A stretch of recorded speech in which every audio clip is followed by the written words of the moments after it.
Hola amigos, hemos llegado al 11º mandamiento de la ley de Dios.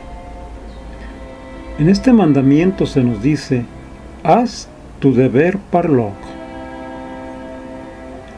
Según la ley del eterno retorno, se nos asignan 108 existencias de 3000 ciclos. El Simplicio, citado por Ouspensky, dice: los pitagóricos dijeron que las mismas cosas se repiten una y otra vez. En conexión con esto, es interesante observar las palabras de Eudemo, discípulo de Aristóteles, en el libro tercero de la física. Él dice: algunas personas aceptan y algunas otras personas niegan que el tiempo se repite. La repetición se entiende en diversos sentidos. Una clase de repetición puede suceder en el orden natural de las cosas, como la repetición de los veranos, de los inviernos y otras estaciones, en que una nueva viene después que otra ha desaparecido. A este orden de cosas pertenecen los movimientos de los cuerpos celestes y los fenómenos producidos por ellos, tales como los solsticios y los equinoccios, que son producidos por el movimiento del Sol. Pero si debemos creer a los pitagóricos, existe otra clase de repetición.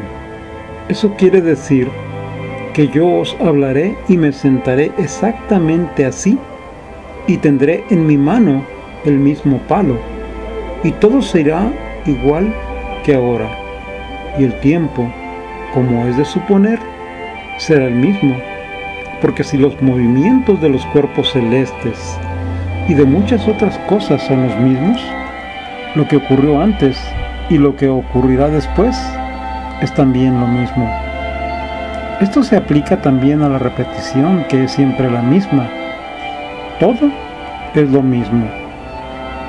Un análisis a fondo sobre el budismo nos lleva a la conclusión de que el Buda enseñó la ley de recurrencia en su doctrina sobre las existencias sucesivas. A la ley de la recurrencia, expuesta magníficamente por Eudemo en los precedentes párrafos, nosotros solo tenemos que añadirle la espiral que, según Pitágoras, es la curva de la vida. El tiempo es redondo, cíclico, y todo se repite, ya en espirales más elevadas, ya en espirales más bajas. Resulta interesante y doloroso al mismo tiempo la repetición incesante de los mismos dramas, de las mismas escenas, de los mismos acontecimientos en cada una de las existencias que por ley cósmica se asignan a las esencias humanas. Un hombre es lo que es su vida. Si un hombre no modifica nada dentro de sí mismo, si no transforma radicalmente su vida, si no trabaja sobre sí mismo, está perdiendo el tiempo miserablemente. Un hombre muere y los angustiosos momentos de su agonía, sus últimos instantes y realizaciones, sus últimas sensaciones y sus últimas penas se encuentran íntimamente asociadas a los goces del amor que originan el nuevo nacimiento. La nueva existencia comienza exactamente en las mismas condiciones que la anterior, y es claro que no puede comenzar en ninguna otra condición. La muerte es el regreso al comienzo mismo de su vida, con la posibilidad de repetirla nuevamente. Al renacer en este valle de lágrimas, el pasado se convierte en futuro, de acuerdo a la ley de recurrencia. La vida de cada uno de nosotros, con todos sus tiempos, es siempre la misma, de existencia en existencia, a través de los innumerables siglos. La vida de cada uno de nosotros en particular es la película viviente que al morir nos llevamos a la eternidad. Cada uno de nosotros se lleva su película y la vuelve a traer para proyectarla otra vez en la pantalla de una nueva existencia. La repetición de dramas, comedias y tragedias es un axioma fundamental de la ley de recurrencia. En cada nueva existencia se repiten las mismas circunstancias. Los actores de tales escenas, siempre repetidas, son las gentes que viven en nuestro interior, los yoes psicológicos. Si desintegramos esos actores, esos yoes, que originan las repetidas escenas de nuestra vida, entonces la repetición de tales circunstancias se haría algo más que imposible. Obviamente, sin actores no puede haber escenas. Esto es algo irrebatible, irrefutable. Reflexionemos seriamente sobre la ley de recurrencia o repetición de escenas en cada retorno. Descubriremos por autoobservación íntima los resortes secretos de esta cuestión. Si en la pasada existencia, a la edad de 25 años, tuvimos una aventura amorosa, es indudable que el yo de tal compromiso buscará a la dama de sus ensueños a los 25 años de la nueva existencia. Si la dama en cuestión entonces solo tenía 15 años, el yo de tal aventura buscará a su amado en la nueva existencia a la misma edad justa. Resulta claro comprender que los dos yoes, tanto el de él como el de ella, se buscarán telepáticamente y se reencontrarán nuevamente para repetir la misma aventura amorosa de la pasada existencia. Dos enemigos que a muerte pelearon en la pasada existencia se buscarán otra vez en la nueva existencia para repetir su tragedia a la edad correspondiente. Si dos personas tuvieron un pleito de bienes raíces a la edad de 40 años en la pasada existencia, a la misma edad se buscarán telepáticamente en la nueva existencia para repetir lo mismo. Dentro de cada uno de nosotros viven muchas gentes, yoes, llenas de compromisos. Eso es irrefutable. Un ladrón carga en su interior una cueva de ladrones con diversos compromisos delictuosos. El asesino lleva dentro de sí mismo un club de asesinos y el lujurioso porta en su psiquis una casa de citas.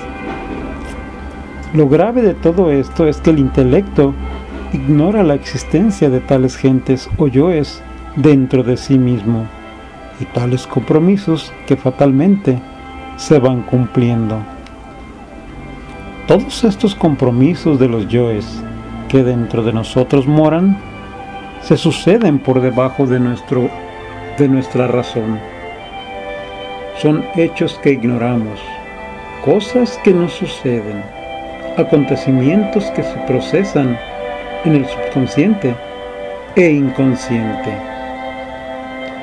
El animal intelectual equivocadamente llamado hombre no puede cambiar las circunstancias. Todo le sucede, como cuando llueve o como cuando truena. Tiene la ilusión de que hace, pero no tiene poder para hacer. Todo se sucede a través de él. Todo es fatal, mecánico. Solo el ser puede hacer. Solo el ser puede originar nuevas circunstancias. Solo el ser puede cambiar todo este orden de cosas. Pero el animal intelectual no tiene encarnado al ser. Nuestra personalidad es tan solo el instrumento de distintas gentes, yoes, mediante el cual cada una de esas gentes cumple sus compromisos. En este valle de amarguras existen hombres máquinas de repetición absoluta, tipos mecanicistas 100%, sujetos que repiten hasta los más insignificantes detalles de sus existencias precedente, casos de ego que retornan durante muchos siglos en el seno de una misma familia, ciudad y nación.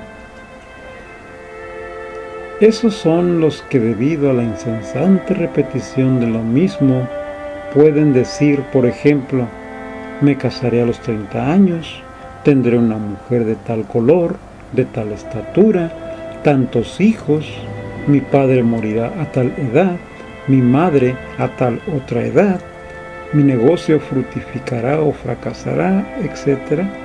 Y es claro que todo viene a suceder con exactitud asombrosa. Son personas que se saben su papel a fuerza de tanto repetirlo, que no lo ignoran, y eso es todo. En este asunto entran también los niños prodigio, que tanto asombran a las gentes de su época. Por lo común, se trata de egos que ya saben su oficio de memoria y que al retornar lo hacen de maravilla desde los primeros años de su infancia. En esta tierra del samsara, mundo fenoménico, se reincorporan constantemente sujetos de repetición variada, que reviven sus existencias precedentes ya en espirales más elevadas, ya en espirales más bajas. Existe también en nuestro interesantísimo mundo cierto tipo de gentes con tendencia creciente a la degeneración, que marchan resueltamente por el espiral descendente.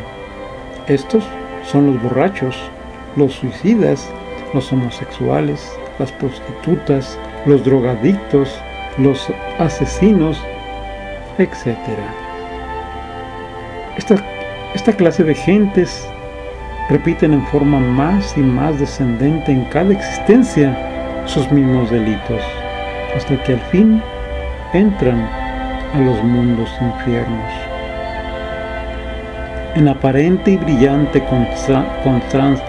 contraste con este tipo de vía de descenso o fracaso, pero en posición igualmente abominable, se encuentran los caballeros de alto mando, los grandes triunfadores que adoran a la gran ramera, los multimillonarios, los científicos perversos que inventan armas destructivas, los tenebrosos secuaces de la dialéctica materialista que le quitan a la humanidad sus valores eternos, los fanáticos del deporte, los vanidosos batidores de récords, los cómicos que juegan con el monstruo de las 1000 caras, el público, las famosas estrellas de cine que justifican todos sus adulterios con innumerables matrimonios y divorcios, los artistas degenerados de la nueva ola, los bailarines de rock, los fundadores de sectas perjudiciales,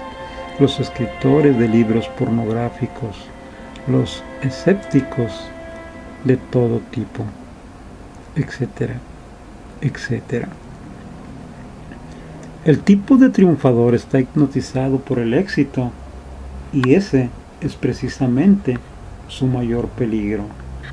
Ignoran que están bajando por la espiral descendente y entran a los mundos infiernos embriagados por el triunfo.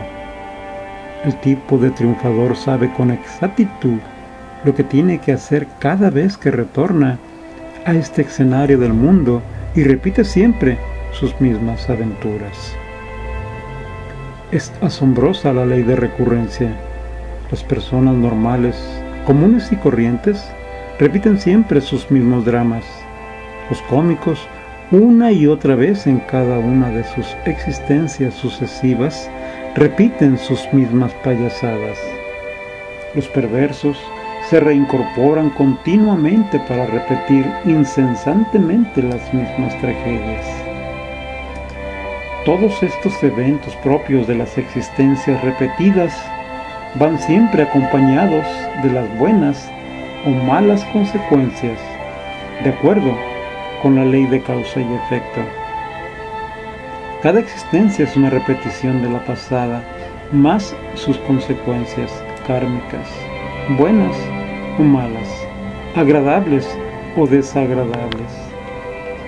Volverá el asesino a verse en la horripilante ocasión de asesinar, mas será asesinado. Volverá el ladrón a verse con la misma oportunidad de robar, pero será metido en la cárcel. Sentirá el bandido el mismo deseo de correr, de usar sus piernas para el delito, pero no tendrá piernas, nacerá inválido o las perderá en cualquier tragedia. Querrá el ciego de nacimiento ver las cosas de la vida, aquellas que posiblemente le condujeron a la crueldad, etc. Pero no podrá ver. Amará a la mujer al mismo marido de la existencia anterior, a aquel que posiblemente abandonó en el lecho de enfermedad para irse con cualquier otro sujeto. Mas ahora el drama se repetirá a la inversa, y el sujeto de sus amores partirá con otra mujer, dejándola abandonada.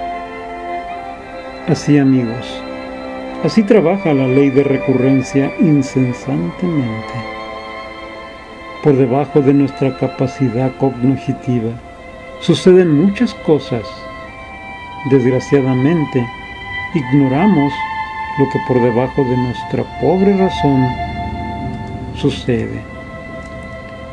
Salir de esta desgracia, de esta inconsciencia, del estado tan lamentable en que nos encontramos, solo es posible muriendo en sí mismos.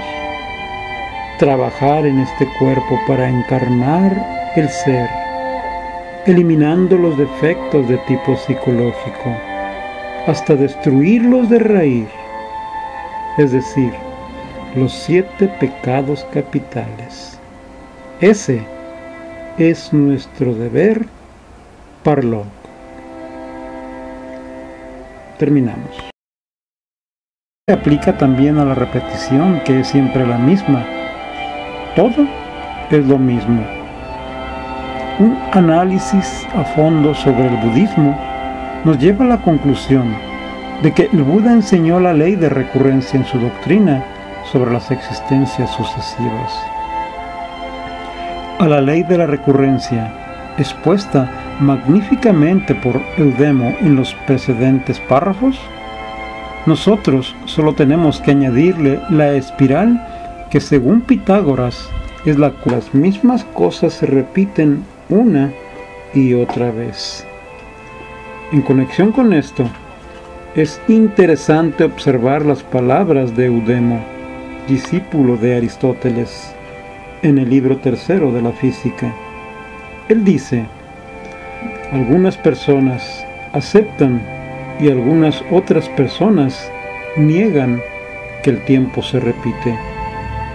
La repetición se entiende en diversos sentidos. Una clase de repetición puede suceder en el orden natural. Hola amigos, hemos llegado al 11º mandamiento de la ley de Dios. En este mandamiento se nos dice: haz tu deber parlok. Según la ley del eterno retorno, se nos asignan 108 existencias de 3000 ciclos. El Simplicio, citado por Ouspensky, dice: los pitagóricos dijeron que existe otra clase de repetición. Eso quiere decir que yo os hablaré y me sentaré exactamente así, y tendré en mi mano el mismo palo, y todo será igual que ahora, y el tiempo, como es de suponer, será el mismo, porque si los movimientos de los cuerpos celestes y de muchas otras cosas son los mismos, lo que ocurrió antes y lo que ocurrirá después es también lo mismo. Esto es natural de las cosas, como la repetición de los veranos, de los inviernos y otras estaciones, en que una nueva viene después que otra ha desaparecido. A este orden de cosas pertenecen los movimientos de los cuerpos celestes y los fenómenos producidos por ellos, tales como los solsticios y los equinoccios, que son producidos por el movimiento del Sol. Pero si debemos creer a los pitagóricos,